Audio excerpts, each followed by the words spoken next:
Hello everyone, कैसे हैं आप सब और आपका बहुत बहुत स्वागत है हमारे इस यूट्यूब चैनल जिसका नाम है जाविश फिजिक्स। तो आज हम लोग स्टडी करेंगे वेक्टर में रिजोल्यूशन ऑफ वेक्टर। तो इससे प्रीवियस लेक्चर्स में हम लोगों ने डिस्कस करा था, तो आज भी हम लोग रिजोल्यूशन ऑफ वेक्टर को ही डिस्कस करेंगे, लेकिन 3 डायमेंशन में और इसके रेक्टेंगुलर कंपोनेंट्स को समझेंगे। तो ये बहुत इंटरेस्टिंग है और बहुत ही अच्छे से समझ में आने वाला है, तो मेरे साथ बने रहें। चलिए शुरू करते हैं आज का टॉपिक 3 डायमेंशन। 3 डायमेंशन में हम उसे रिजॉल्व करेंगे, ठीक है, और उसके कंपोनेंट्स को पता करेंगे। तो रिजोल्यूशन से पहले हम जहां पर कुछ काम करने वाले हैं, और वो काम ये है कि सबसे पहले हम एक कोऑर्डिनेट एक्सिस ड्रॉ करेंगे, ठीक है। तो सबसे पहले हम एक कोऑर्डिनेट एक्सिस ड्रॉ करते हैं। तो कोऑर्डिनेट एक्सिस के लिए देखिए, एक्स एक्सिस, ये हमने कोऑर्डिनेट एक्सिस ड्रॉ कर दिया, एक्स वाई जेड, और ये ओरिजिन, ठीक है। ये मैंने कोऑर्डिनेट एक्सिस ड्रॉ कर दिया। बहुत ध्यान से समझेंगे क्योंकि फिगर धीरे धीरे वो कॉम्प्लेक्स होता चला जाएगा। तो सबसे पहला काम क्या है कि हमने एक कोऑर्डिनेट एक्सिस ड्रॉ कर दिया। अब कोऑर्डिनेट एक्सिस ड्रॉ करने के बाद कोई पॉइंट P है, देखिए ये कोई पॉइंट है P। इस पॉइंट P के पास तीनों कोऑर्डिनेट्स है, x कोऑर्डिनेट भी है, y कोऑर्डिनेट भी है, z कोऑर्डिनेट भी। इसका मतलब कि इसके पास तीनों कोऑर्डिनेट है, तो ये 3 डायमेंशन में इसके पास तीनों कोऑर्डिनेट है, इस वजह से ये 3 डायमेंशन में हो जाएगा। तो इसका पोजीशन वेक्टर ड्रॉ करना है। तो पोजीशन वेक्टर के बारे में मैंने बताया था कि ओरिजिन से उस पॉइंट तक एक वेक्टर ड्रॉ करेंगे, ठीक है, और वही वेक्टर इस पॉइंट के पोजीशन को बताएगा। तो यहां पर हम एक वेक्टर ड्रॉ करते हैं, ठीक है, ये OP वेक्टर। तो OP वेक्टर इसका नाम है A vector. OP vector position vector हो गया पॉइंट P का। अब यहां से देखिए कि काम ये करना है कि इस P पॉइंट से, ठीक है, इस P पॉइंट से परपेंडिकुलर ड्रॉ करना है इस वाले प्लेन में। प्लेन कहने का मतलब होता है सरफेस, x और z सरफेस पर, ठीक है। हम यहाँ ये जो पॉइंट P है, इस P पॉइंट से x और z सरफेस पर एक परपेंडिकुलर ड्रॉ करेंगे। तो जब हम परपेंडिकुलर ड्रॉ करेंगे तो देखिए क्या होगा, ठीक है। तो यहां पर मैंने यहां से परपेंडिकुलर ड्रॉ कर दिया,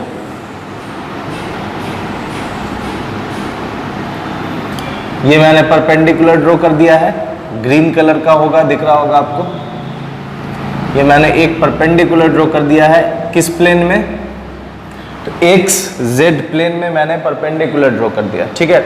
इसका नेमिंग दे देते हैं, यहां से OP है और PQ परपेंडिकुलर हो गया। फिर हम क्या करते हैं कि इस पॉइंट से इस पॉइंट तक एक और वेक्टर ड्रॉ करते हैं, ठीक है। अब आप साफ साफ देख रहे हैं कि ये जो रेड कलर से है OP वेक्टर, ये मेरा वेक्टर है। इस वेक्टर को रिजॉल्व करना है x एक्सिस के अलोंग, y एक्सिस के अलोंग, z एक्सिस के अलोंग। तो रिजोल्यूशन के लिए मैंने इस वेक्टर के लिए सबसे पहला काम क्या किया कि यहां से परपेंडिकुलर ड्रॉ करा xz प्लेन पर। xz प्लेन पर मैंने सबसे पहले यहां से एक परपेंडिकुलर ड्रॉ किया। फिर उसके बाद मैंने O से Q के लिए एक वेक्टर ड्रॉ कर दिया। तो अब देखिए ये जो PQ है ये किसके पैरेलल है, तो ये y एक्सिस के पैरेलल है।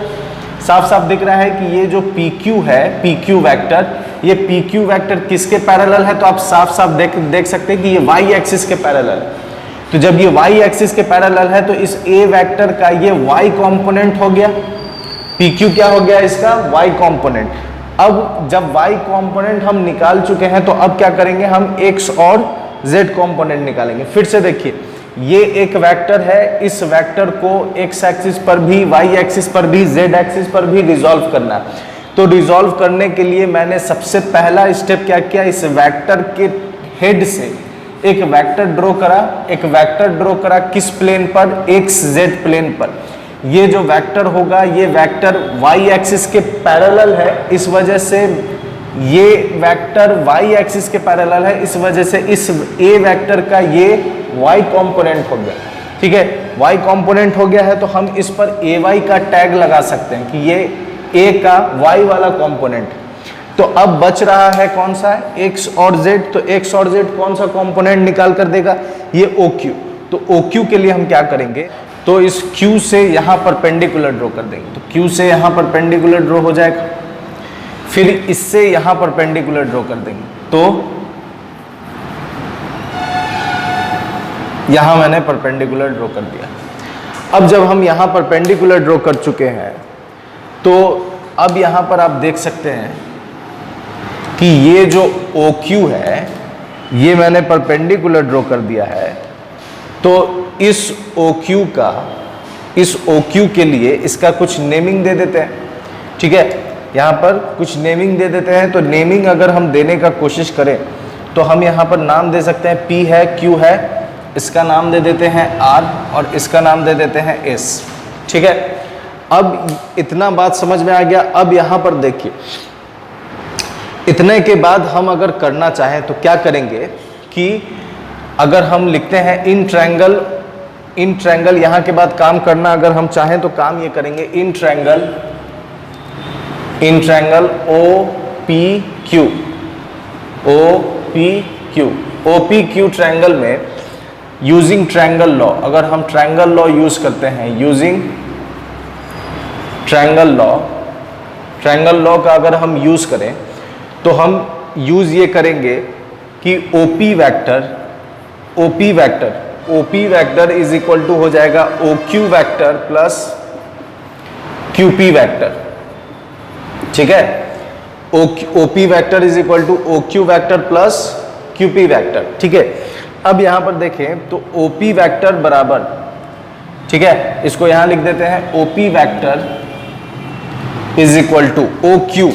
अब ये देखिए OQ के लिए हम क्या क्या यूज कर सकते हैं, तो OQ वेक्टर के लिए हम यूज कर सकते हैं, ठीक है, OQ वेक्टर के लिए हम यूज कर सकते हैं QS वेक्टर, OQ के लिए QS प्लस OS।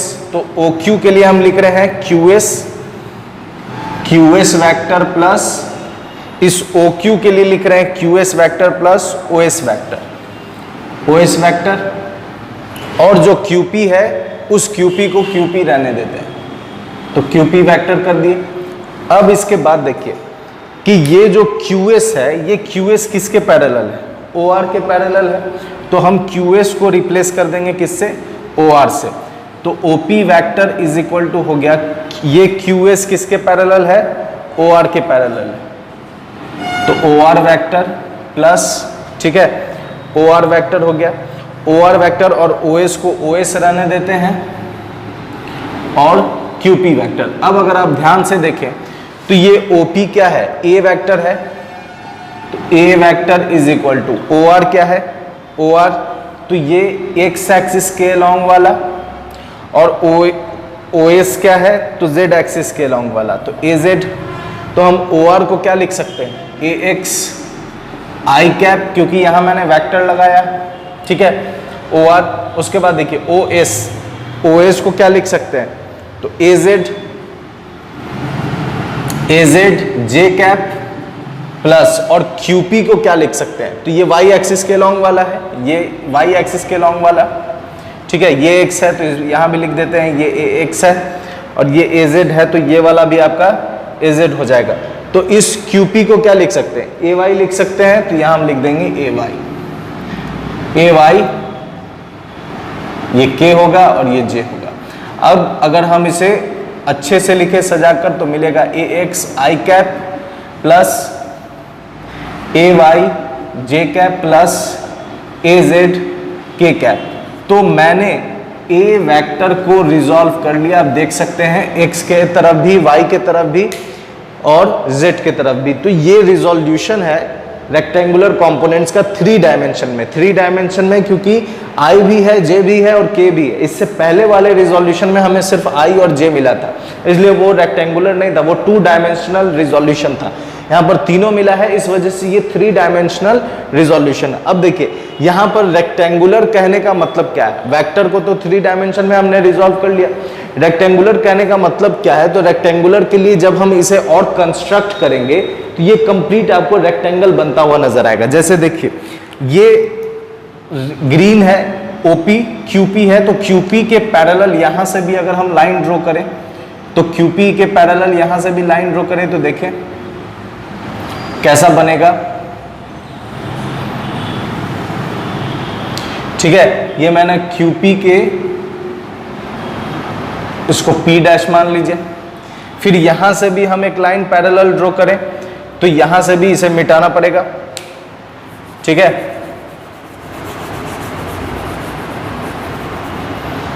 यहां से भी पैरेलल एक लाइन ड्रॉ करेंगे तो देखिए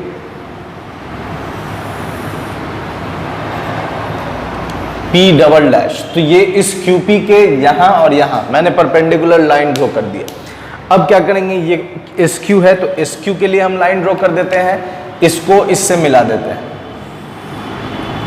ये SQ के पैरेलल यहां मैंने ड्रॉ कर दिया, ये RQ के पैरेलल यहां ड्रॉ कर दिया, RQ के पैरेलल।